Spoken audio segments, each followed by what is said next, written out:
Hello and welcome back to Healing Begins Here, brought to you by the Victim Service Center of Central Florida. I'm Olivia Oropeza, the VSC's Prevention Education Manager, and I'm so glad you're joining us today. Before we begin, I want to offer a quick content warning. Today's conversation includes topics related to violence, abuse, and trauma. Please take care of yourself while watching, and if at any point you need to take a step away and get some support, you are not alone. The Victim Service Center provides free, confidential, and compassionate services to anyone impacted by sexual assault, violence, or other traumatic experiences, regardless of their age, gender identity, or background. Our 24/7 helpline is 407-500-HEAL, or 407-500-4325. In this episode, we're focusing on how we can date and love safely. Whether we're meeting someone new or navigating boundaries, learning to trust again after trauma, personal safety in our relationships matter. Dating should never come at the expense of someone's physical or emotional well-being. But for many people, especially those who've experienced violence before, the dating world can feel uncertain and unsafe.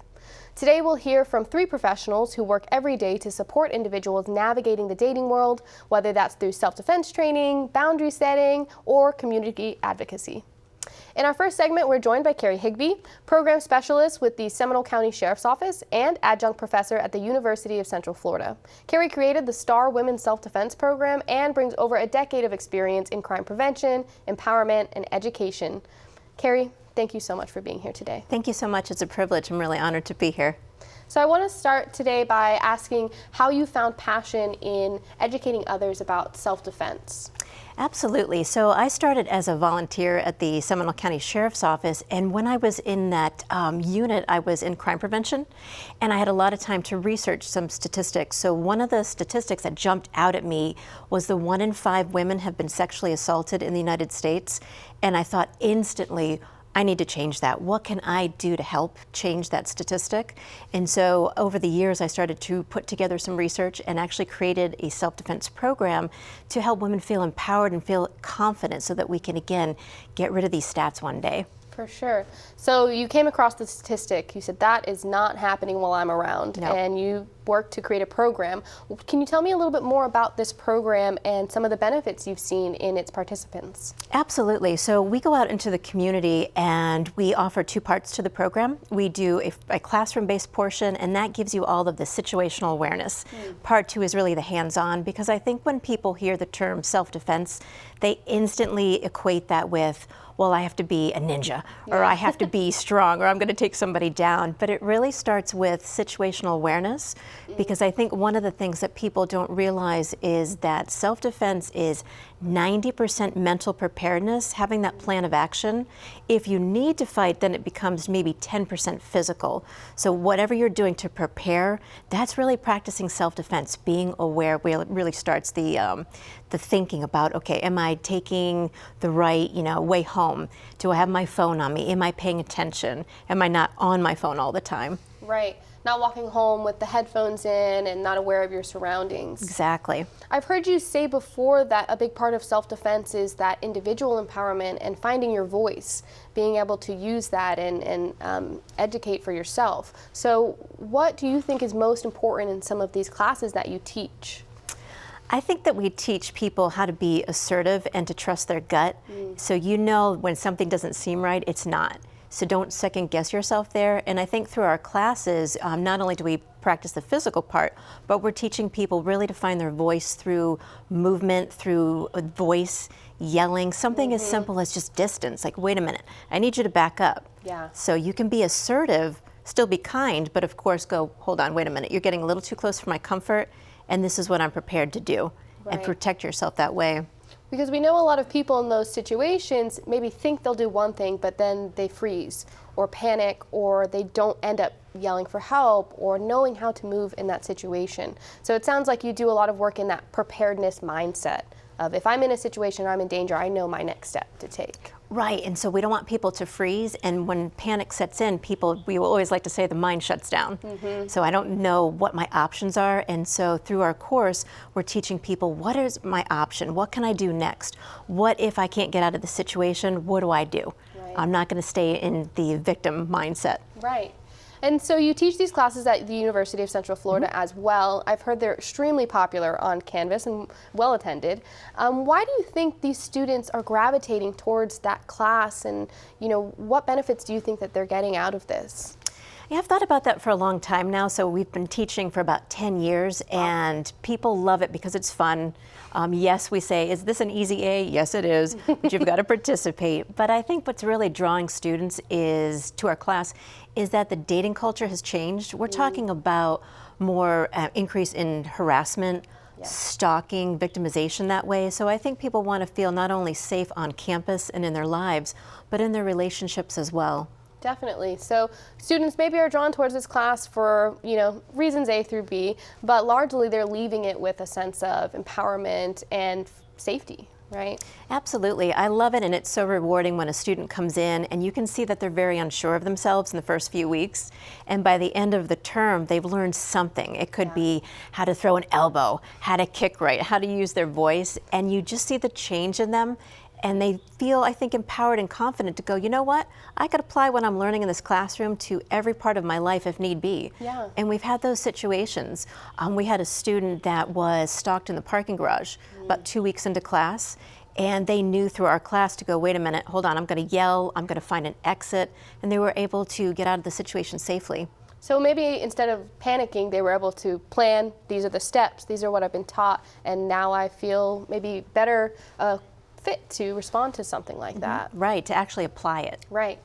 So out of these classes, or the work that you do to promote this self-empowerment, this confidence, and this safety, for those who maybe have already experienced a form of trauma and who may be unsure if that's still something that is going to help them, what are some words of encouragement that you could offer? I would say to those that have been victimized that you don't have to stay in that victim mentality. Have the mindset of, this is not going to happen to me again, and trust your instinct. So important to really trust that gut. Right. I know a lot of times in society we are told to kind of maybe ignore that, or we just have to kind of push through, or we're being too sensitive or too paranoid. And I think it's a great message that if you feel something is wrong, there's a reason, and we can focus on that, and we can give you tools to respond to that better. Absolutely right. So if there is just one thing that you wish everybody was taught about self-defense and personal safety, especially maybe when it comes to dating or trying to meet somebody new, what would that be?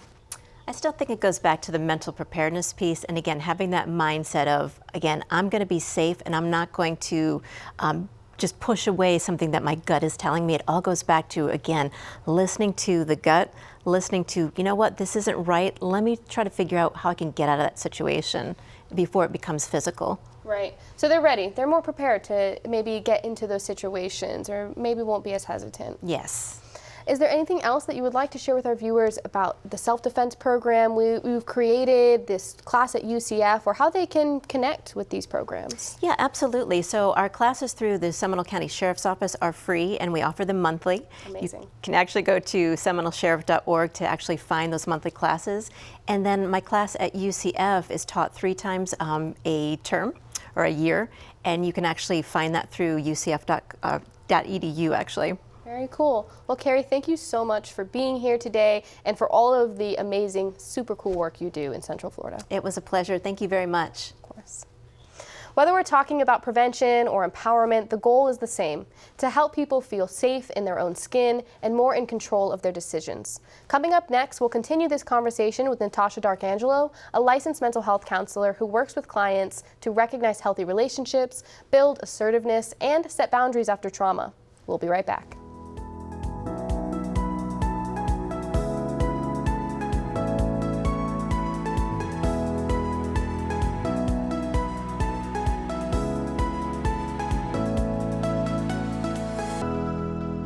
Welcome back to Healing Begins Here, brought to you by the Victim Service Center of Central Florida.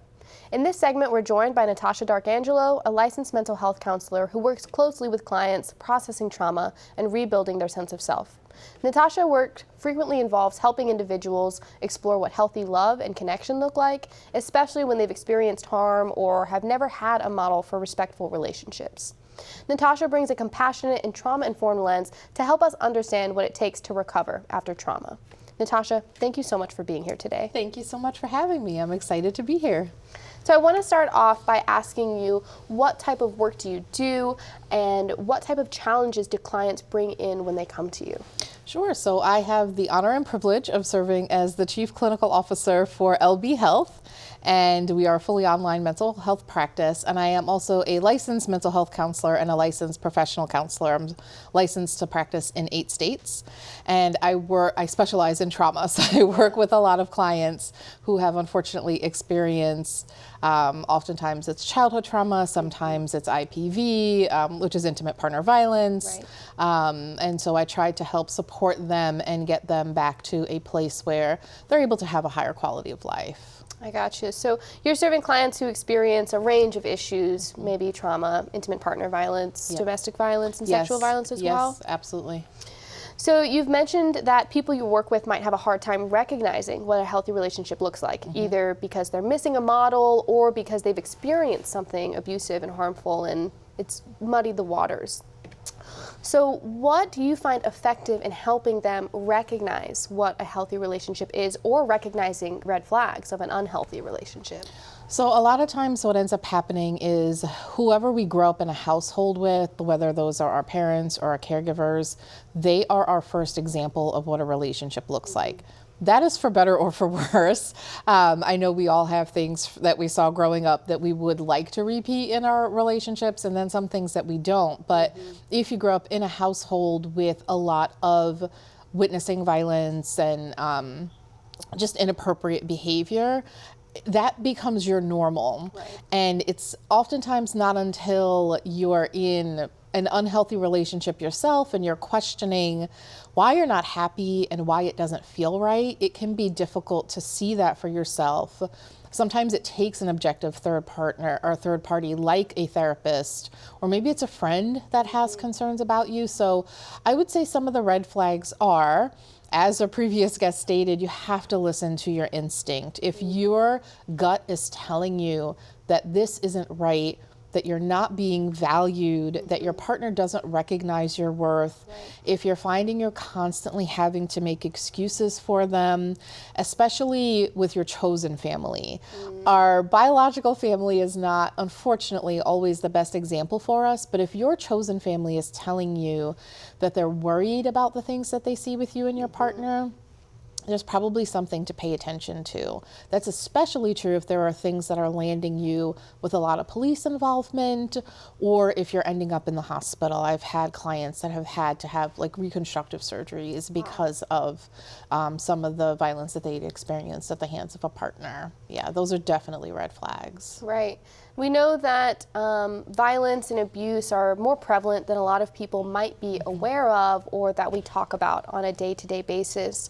So what are some words of encouragement you might offer to someone who's experiencing issues like that in a relationship, but they're just not sure how to talk about it or how to get help? That's a great question. I would say the first thing you have to do is know that it's okay. There's nothing wrong with you questioning these things. And you're also, a lot of times the clients that I speak with, they blame themselves. Yeah. They feel like they should have known, they should have gotten out earlier, they shouldn't have got into that relationship to begin with. That's not true. You're human, especially if you had a really bad example growing up. You didn't really know how to make other choices. And a lot of times it can feel intimidating to reach out to a professional, somebody like me. And so again, I would encourage you to reach out to somebody in your chosen support system.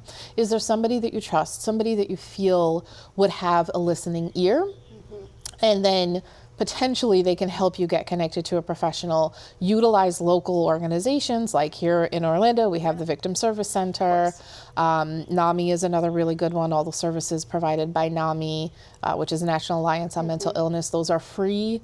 So you can reach out to those organizations if it feels too intimidating to reach out to a professional. Maybe they can help with next steps or just general advice on if you're not sure what to do, how to move forward. Or get connected to some more resources. Yeah. If you're in the hospital, there's some kind of mental health professional, social worker, case manager, and you can ask them for resources as well. Right. Needing maybe to be your own advocate a little bit in that space. Yeah. So for those who are working to rebuild after trauma, what strategies or tools do you find are most helpful for them to re-engage with relationships or maybe make a different choice this time? I find the biggest thing that we have to work on is them forgiving themselves.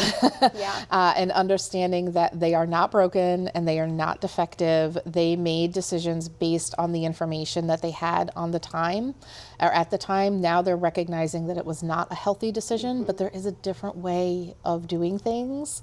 A lot of times I use the fancy therapy word of psychoeducation to help clients recognize what's going on inside their own nervous systems so that they're not defaulting to their panic response, because you can come to a place where you are ready to take that next step, but you find that you may be having panic attacks thinking about going out on another date or something like that. So we work on coping skills to help you recognize that you're not now in a dangerous, life-threatening moment, and you can remain grounded in the present moment to help you as you're kind of stepping your foot back into that dating pool, which can feel very scary if you have experienced violence at the hands of a previous partner. Right. So they don't have to take that step alone, right? Correct. They can get the help, the support, and the tools for their toolbox for handling that situation this time around. Absolutely. Yeah.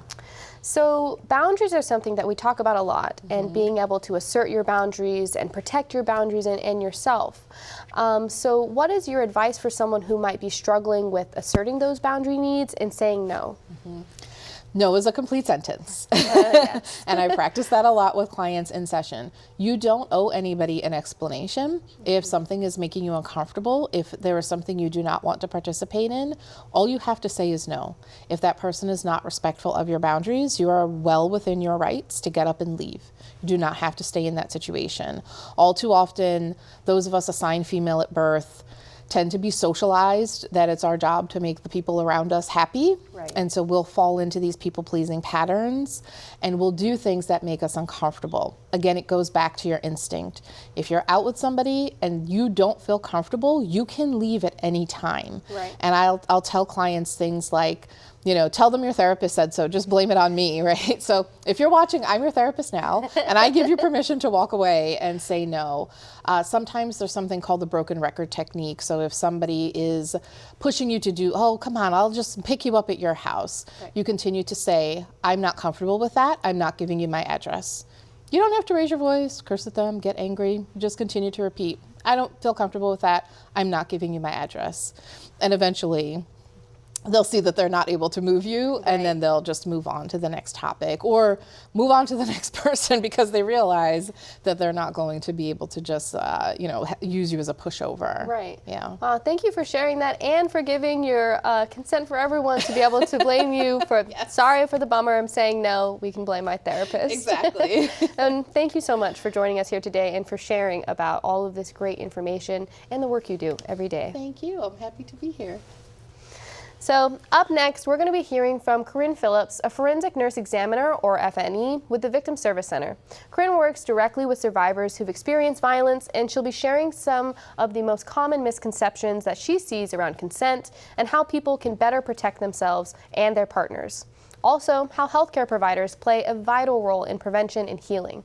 Stay with us. We'll be right back.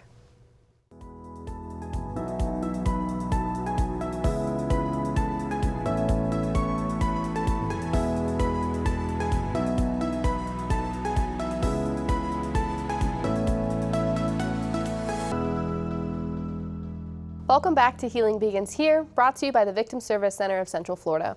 In this episode, we've spoken with Keri Higby about self-defense and empowerment, and with Natasha D'Arcangelo about healing, boundaries, and building healthy relationships. Now we're joined by Corinne Phillips, a forensic nurse examiner with the Victim Service Center. Corinne works directly with survivors of sexual violence and brings valuable insight into the real-world impacts of consent and dating violence. Corinne, thank you so much for joining us today and for all the work you do. Thank you so much for having me. It's a pleasure. So to start off, can you give the audience a general idea of what a forensic nurse examiner does and your role at Victim Service Center? Absolutely. So a forensic nurse examiner is a registered nurse who has specialized training in caring for victims of violence. We provide comprehensive care, compassionate care, while also providing evidence collection. We make sure that this patient is safe, we make sure they're safe both medically and physically. We look for injuries. We give them their power back just after their power was taken from them. Right. So we let them make their decisions throughout their care, include them in their care, and we provide a safe place for them with an advocate and a nurse along with them the entire way. Provide an opportunity for them to take a shower after the event, give them a new pair of clothes, and hopefully have them leaving feeling more whole again. Right. So responding to victims who've experienced sexual assault, an FNE is going to have special training to bring that trauma-informed piece, provide that kind of empowerment conversation, and do the specialized work to get that evidence collected. Absolutely. So you see firsthand the impacts of dating violence and misconceptions around consent. What are some of the most common misconceptions that you see show up, and how do you think that those are affecting those folk? I think a lot of the patients that we see don't really understand their power in being able to say no. I think some people feel like an obligation almost in saying yes, or they think if just because they said yes on Tuesday to a kiss, thinks that means now they have to always say yes on Wednesday, Thursday, and Friday, which is not the case. Or maybe they think just because this is my boyfriend, I have to say yes, which is also not the case. Or maybe even this is my wife or this is my husband. Just because those things are in place doesn't mean that you have to say yes. Right. You can agree to have dinner, but can decline dessert. Right, okay. So it sounds like the conversation around consent needs to be more focused on what you're comfortable with in this moment, not what trap you've walked yourself into because you said yes 2 weeks ago or because your relationship title. Absolutely. I see that so many of the survivors place blame on themselves, or like, I was drinking or I was under the influence, which if many people don't realize that you actually can't get consent if you're under the influence of drugs or alcohol. Or they think, oh, well, I invited him over, so it's my fault, which is not the case. When you say no, no means no. Right. And even if, you've started an activity and you've decided you want it to stop, you can still say that no, and they have to respect that reversal, right? Absolutely. Consent is on a continuum. You can always take it back, too, even if you say yes at first and you change your mind. And this goes for everything, more than just in relationships. This goes even in your medical care. So for example, like I said, we give the power back during an exam. Right. The patient may say, yes, I want to go forward with this exam, but in the middle of it, if they say, never mind, I want to stop, then we stop. Right, right. It's so important that people feel that they will be listened to and their feelings will be respected in that way, especially after experiencing an event where that wasn't the case. Yes, absolutely. So we're seeing technology really affect the dating sphere, how people are meeting each other, how they're interacting with one another. More people than ever before are utilizing dating apps. We see studies are showing that 1 in 3 individuals who have met someone off of a dating app experience some form of sexual violence from that encounter. Are you seeing similar trends with the survivors that you serve, and what could you say towards that? Yes, we do see it actually quite often. We always ask, how did you meet this person? And oftentimes it is maybe social media, Instagram, Facebook, or a dating app, such as Tinder or Bumble. We hear that often, and we do have to realize that that is just the culture now, and that is the norm. That is okay. It is really more about how you go about it and what is so important when you meet someone online, or even if you meet someone in person and you're going to meet them again out for the first time. Find someone that you trust, share with them your location, where you're going, the person you're meeting with, share their first and last name so they know who you're with, and then meet in a public place. I couldn't stress that enough. You don't want to go back to someone's home. Don't even let them pick you up from your home for the first time and knowing your address. Meet them out in a public place, maybe even meet up with some friends so you're not alone and you're with other people, so you feel confident to say no when you have support. Right, so maybe showing up in a group is a good piece of advice, sharing location with friends or people you trust, doing the background search on, is this person, social media is okay, am I comfortable with them, sharing their information with people so they know who I'm with. It's a bummer that we have to do this, right, to protect ourselves and to maintain a safety, culture in this environment for dating. But it is important that we come to the table equipped, right? Yes, we have to adapt with this, new life we live in, and it's just the reality that we have to deal with. So online or in person, there are likely some red flags that we could pick up on that says, okay, maybe I shouldn't go on a date with this person, or maybe I've started dating this person and I should probably back out of this situation. What are some of the most common red flags that we see in the dating world or in sexual violence? I would say oftentimes if someone is trying to take control, trying to take that power, always making decisions for you, trying to coerce you into doing certain things, maybe even making you feel guilty if you don't say yes. Like, maybe they'll say, if you love me, you do this, or if you really cared about me, you would do this.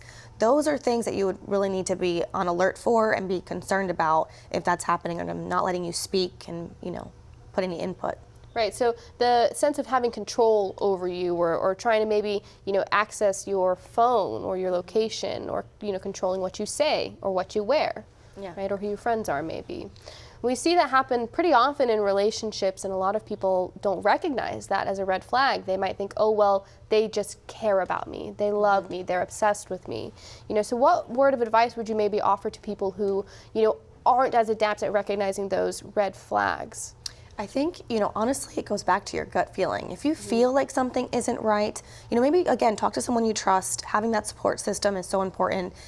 Talk to your family and your friends, and if it sounds wrong or you have a feeling it's wrong, then it's probably wrong. Right. Trust your gut. If it feels wrong, it probably is wrong.